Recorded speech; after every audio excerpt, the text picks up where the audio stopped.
Baik, perkenalkan nama saya Zeki Indonesia, kelas A, Prodi Bimbingan Konseling. Baik, saya akan bahas materi tentang teori konektif. Secara umum, teori konektif diartikan potensi intelektual yang terdiri dari tahap pengetahuan, pemahaman, penerapan, analisis, sintesis, evaluasi. Konektif berarti persoalan yang menyangkut kemampuan untuk mengembangkan kemampuan rasional akal. Konektif lebih menenangkan bagaimana proses atau upaya untuk mengoptimalkan kemampuan aspek rasional yang dimiliki oleh orang lain. Oleh sebab itu, konektif lebih menekankan pada aspek kemampuan perilaku yang diwujudkan dengan cara kemampuan merespon terhadap stimulus yang datang kepada dirinya.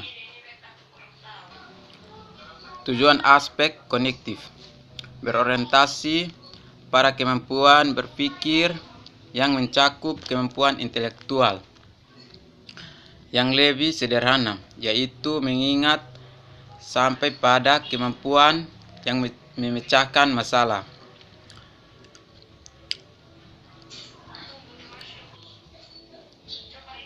Memecahkan masalah yang menuntut siswa untuk menghubungkan dan menggabungkan beberapa ide, gagasan, metode, atau produser yang telah dipelajari untuk memecahkan masalah tersebut. Dengan demikian, aspek konektif adalah subtaksonim yang mengungkapkan tentang kegiatan mental yang sering berawal dari tingkat pengetahuan sampai ke tingkat yang paling tinggi, yaitu evaluasi. Menurut para ahli David Ausubel, teori-teori belajar yang ada selama ini masih banyak menekankan pada belajar asosiatif atau belajar menghafal. Belajar demikian tidak banyak bermakna bagi siswa. Belajar seharusnya merupakan asimilasi yang bermakna bagi siswa. Materi yang dipelajari diasimilasikan dengan dihubungkan dengan pengetahuan yang telah dimiliki siswa dalam bentuk struktur konektif.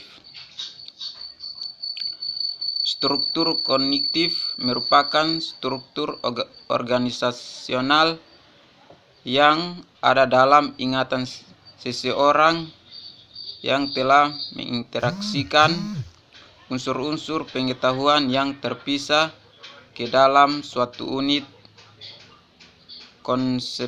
konseptual. Teori konektif juga mempunyai kelebihan dan kekurangan. Kelebihan teori belajar konektif sebagai berikut: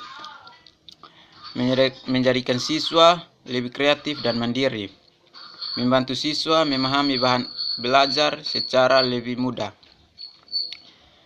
Kekurangan teori belajar konektif sebagai berikut: teori tidak menyeluruh untuk semua tingkat pendidikan, sulit mempraktikkan khususnya di tingkat lanjut.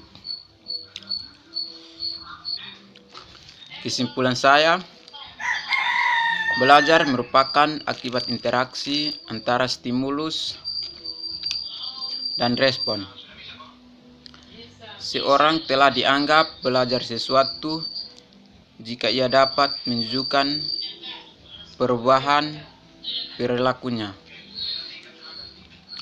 Stimulus merupakan apa saja yang diberikan guru kepada pelajar.